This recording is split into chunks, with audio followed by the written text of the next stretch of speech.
Hi guys, good morning all of you. जय जगन्नाथ। मो सीजना आसी जाइए मेडिकल ग्राउंड को। ऑलरेडी मु सेज छड़ी आपणे नहीं फील्ड को, तो आपण माने भी मध्य सेज छड़ंतु आपणांतु फील्ड को, सेज छड़ंतु वर्कआउट को आपणांतु। तो देखि पार्थिबे बहुत भाई माने ऑलरेडी सेज छड़ी आपणे नहीं चंती फील्ड को। देखुछन ना, बहुत भाई माने सेज छाड़ी आपणे फील्ड को, किंतु आपण माने केबे फील्ड को आपणेबे, सेज केबे छाड़िबे। किंतु आजिर मोमेंट माने एमिति जोटा कि निजको इच्छा होची जे नाही आ सेज छाड़िबी ना, जे एते कोड़ी एते शीत होची, मु आउ टिके सेजटा को जाबुड़ी धरिबी एमिति इच्छा होची। बट किंतु सेज को छाड़िबा को पड़िबो, वर्कआउट को आपणेबा को पड़िबो।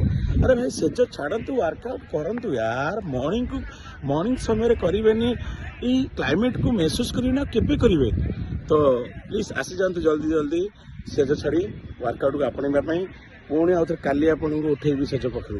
तो निहाती भाव में आप छाड़ा पड़ो। रही जय जगन्नाथ, बाय।